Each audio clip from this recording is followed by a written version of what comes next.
Are you ready to become awesomer? Hello, everyone. My name is Umar Hamid. I'm your host on the No Limit Selling podcast, where industry leaders share their tips, strategy, and advice on how you can become better, stronger, faster.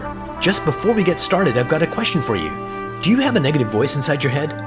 We all do, right? I'm going to help you remove that voice in under 30 days guaranteed. Not only remove it, but transform it. So instead of the voice that sabotages you, there's one that propels you to much higher levels of performance and success. There's a link in the show notes. Click on it to find out more. All right, let's get started. Hello, everyone. Today I've got the pleasure of having Paul Thevarajoo here with me today. He is a sales trainer at Atlantic Broadband. Paul, welcome to the program. Thank you very much. Appreciate it. And I apologize for butchering your name, but I gave it my best shot.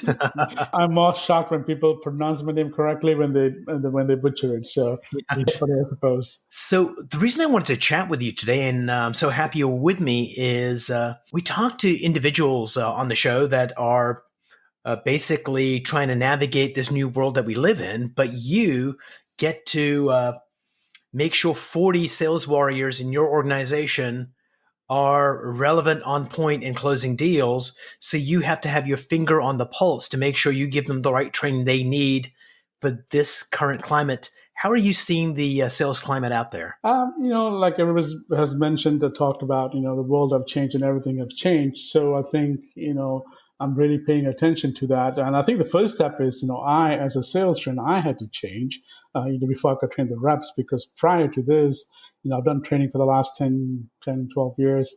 And I was about 90% in person, out in the field working with the reps. With this being going on, I'm reverse. I'm totally 90%, 95% doing virtual. So for me, I had to realize that, hey, the way I used to train, the way I used to communicate, work with reps have to change. So if I'm changing, then, the rep has to change as well, because the world is changing. So it's a constant change that, we have to evolve. But it started with me. And then once I realized that the change I had to make the change, then I work with the reps to help them make the changes. Brilliant. So give me like a real world kind of example of how your training has changed from when it was physical, face-to-face, in person, to when it's virtual. So tell me about some of the benefits of being virtual, because I'm sure there are some, and some of the things that you think are a detriment to the training process. Sure. So the change is one, I used to go out with the reps and so work with them one-on-one and, being with a customer-facing scenario. So when I'm out in the field, I could actually see them conversing, working with the customers and, able to provide in-the-moment coaching. So that has changed now because we're not able to do that. The reps are not able to go out. So the detriment, first of all, is that I think we lose that interaction, the rapport building. When in front of a person, it's so much easier to build the rapport and get on the same page. So that is totally gone now. So you have to find ways to, quickly build a rapport either on the phone, or, virtually through video conferencing.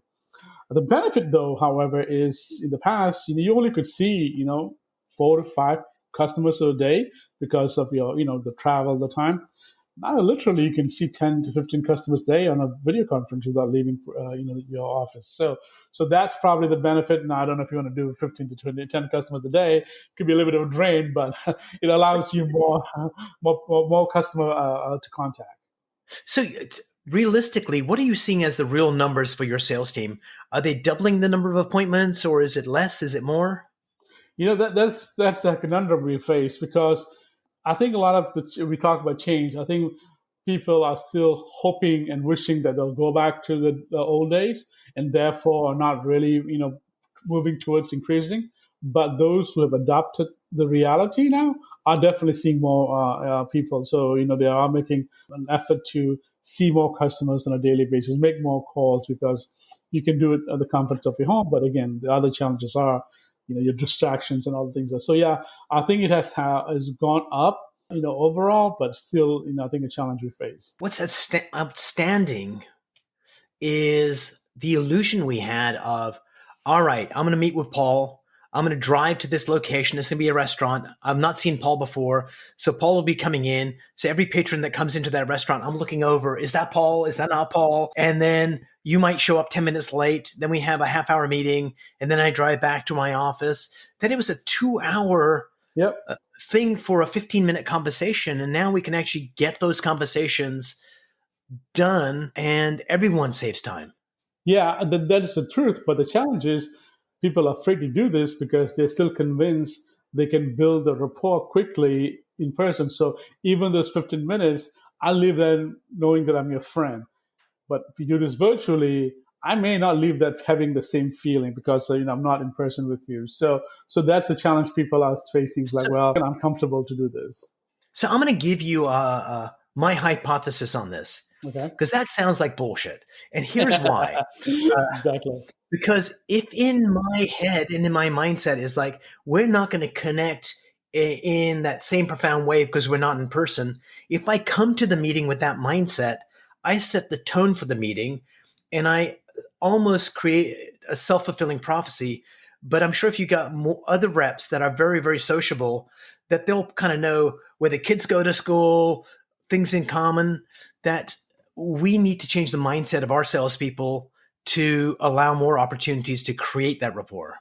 Yeah, so that's exactly what I'm trying to work with the reps is change. How do you change your approach? You cannot, buy into that, the theory that just because I'm not meeting in person, I cannot build the same rapport. So one of the key challenges and the key initially, I think we've come a long way since when we first started with my teams is to, hey, get out of your mind that just because you're doing virtually, you cannot build rapport. I've, talked to some little skill sets and some activities to help build that. So yeah, you're right. It's all in their head. Once you get that out, you can build the same rapport over video conferencing than you would as in person. And I think paradoxically, sometimes actually the meetings over Zoom or video conferencing sometimes are actually richer and more to the point than it would have been if it was a physical face-to-face. In some paradoxical way, it's actually more intimate. Yeah, does that sound like I think it's more. I think it's more. Not just more intimate, but you definitely can control the agenda a little better because you're limited to. Because if you're in face to face, you can go on a wild goose tangent and talking about something that's not relevant. But when you are on a video conferencing on the phone, you have to be intentional. What are you going to talk about? So creating an agenda, having topics to talk about, will keep you on track. So by intimate, I think I misspoke. What I find is when I'm doing a meeting like this, like you and I are actually recording an audio podcast, but we're seeing each other, is that I give you more attention on this video conference than I would have in person. Because I would have looked at what's behind you, maybe looked at my watch, that I would have had the illusion that I'm paying attention. But the reality is I pay more attention because when I'm not paying attention, you notice it instantly on a video conference. Yeah. But, on the other side, too, is, a lot of people who we meet with are not familiar with taking meetings, from home. And now you have distractions of your kids running around you, your dog's popping up, your spouse walks in, so there are other distractions that, Yes. we're here to face with. So, again, it's a mindset. I don't know, if we all have figured out the science. I think we all have definitely gotten better at this. So both parties, your customers and us salespeople. So we are moving the right direction, but I think it has been a great challenge. But I think we almost at the threshold where we've crossed that challenge and becoming more proficient in our process. And I think I have this illusion that things are better than they are because I happen to live alone. And I don't have the dogs and the kids and the spouse that could be interrupting. But sometimes those happenstances just bring in humanity into the call. And sometimes it just breaks the barriers like, hey, you got kids, I got kids. Because in my worldview is when we came out of the caves, our survival depended on the tribe. If you didn't have a tribe, you were dead. And we have this need to be part of a tribe. And when you see that humanity on the other side of the video conference, that it builds a bond that helps the whole situation.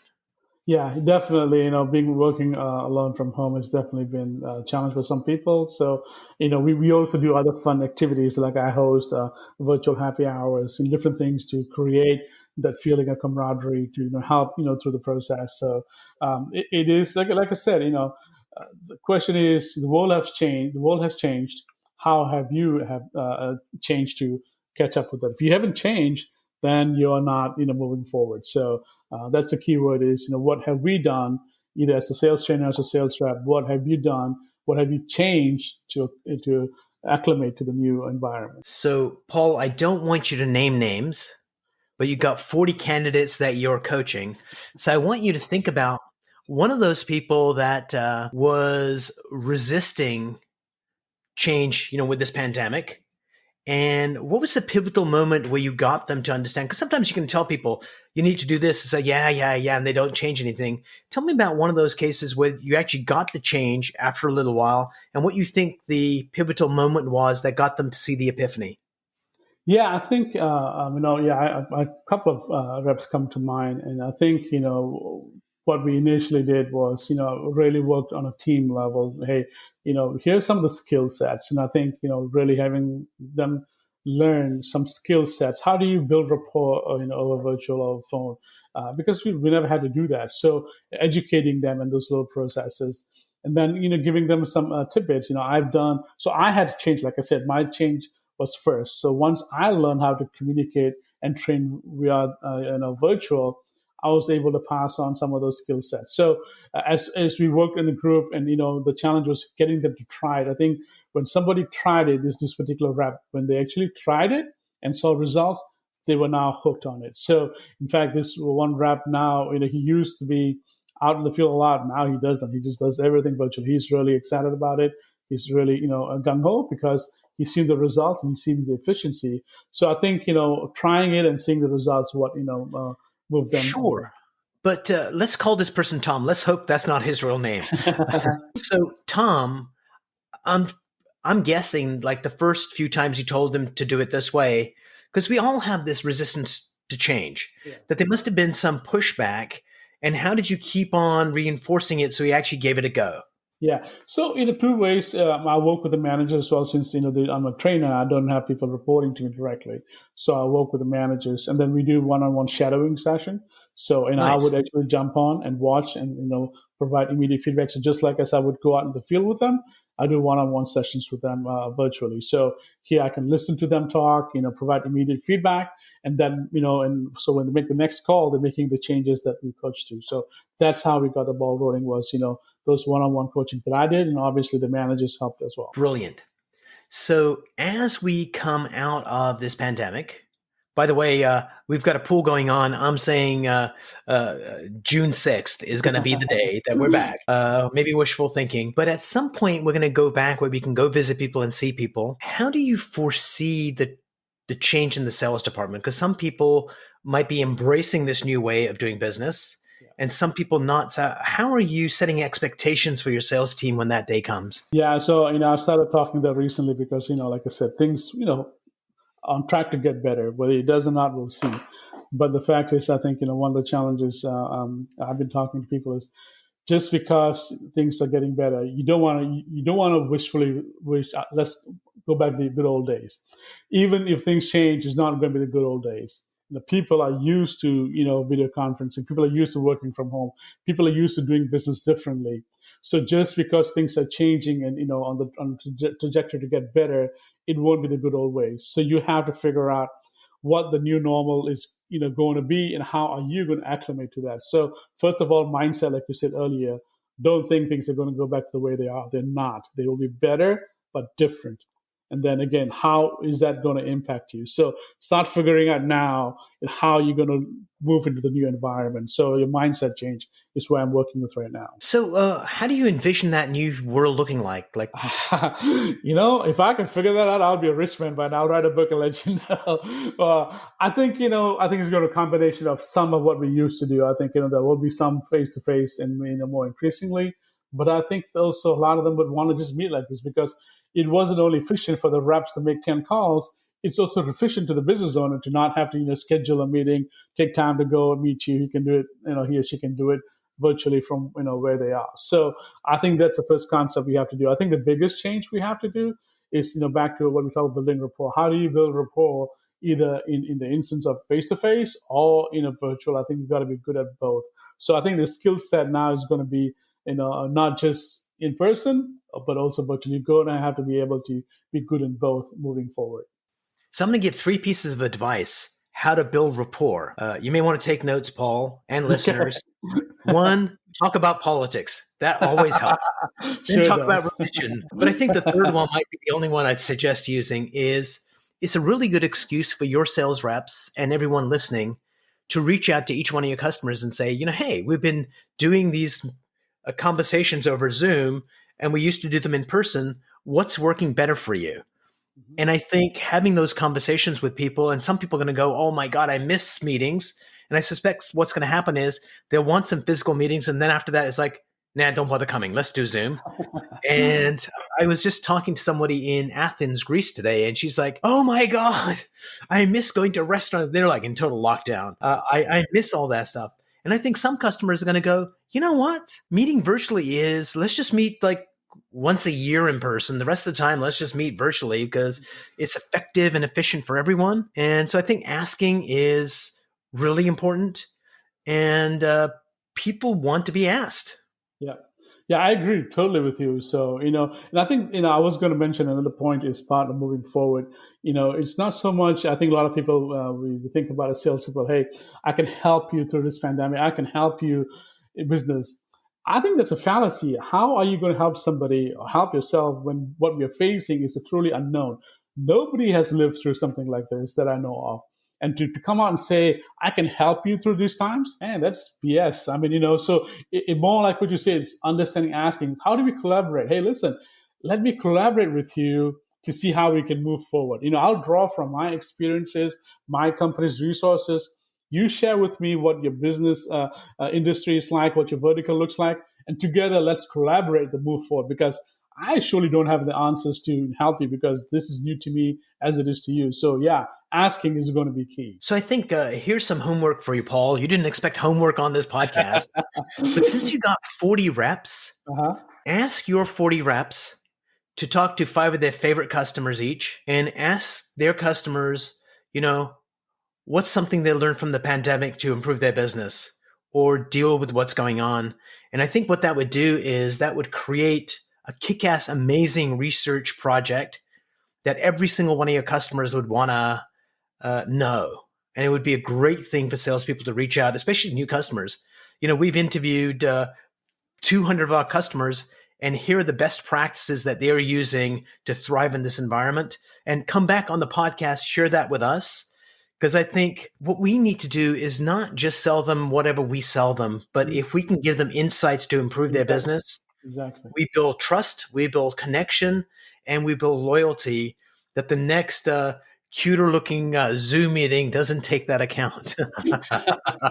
Yeah, I think insight is key. A lot of salespeople sometimes miss that because, as salespeople, sometimes you're driven to sell. You got to meet your quota, you got to meet your numbers, and that's all important. But like you said, insight is going to give you a leg up on the other salespeople you're competing with because everybody wants to sell. But, we all want to be helped, we all want to learn. And so I think if you touch on that point, I like the idea of asking, what have the prospects have learned. So I'm assuming you have asked that what maybe one or two overall answers you've gotten. So, in asking people, it's really been how do we stay connected with our team when they're remotely situated? Because how do you keep that connection? So, what I do with my team every morning is I've got a small team of 3 people, but I recommend this to people with larger teams as well.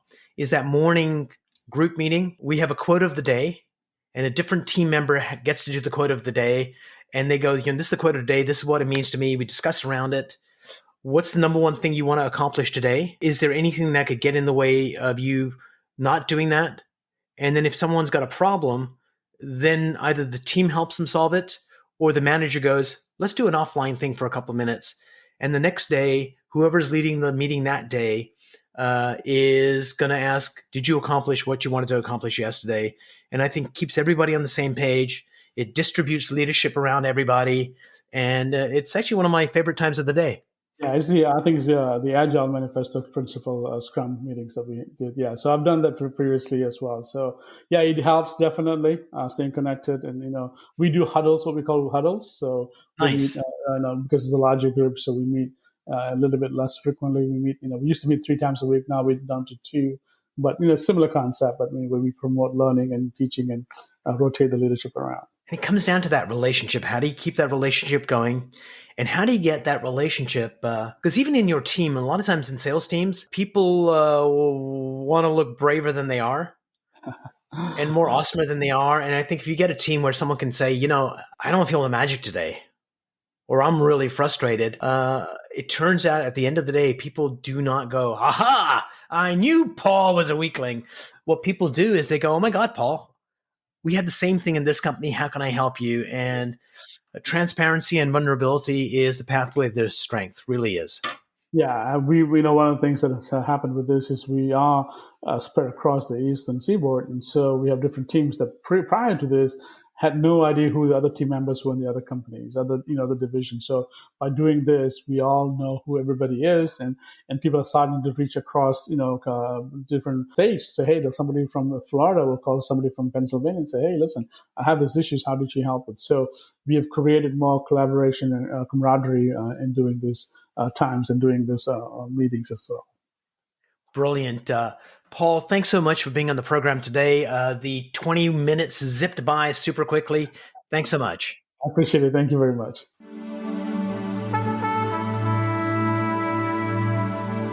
If you enjoyed this episode, please go to iTunes and leave a 5-star rating. And if you're looking for more tools, go to my website at nolimitselling.com. I've got a free mind training course there that's going to teach you some insights from the world of neuro-linguistic programming, and that is the fastest way to get better results.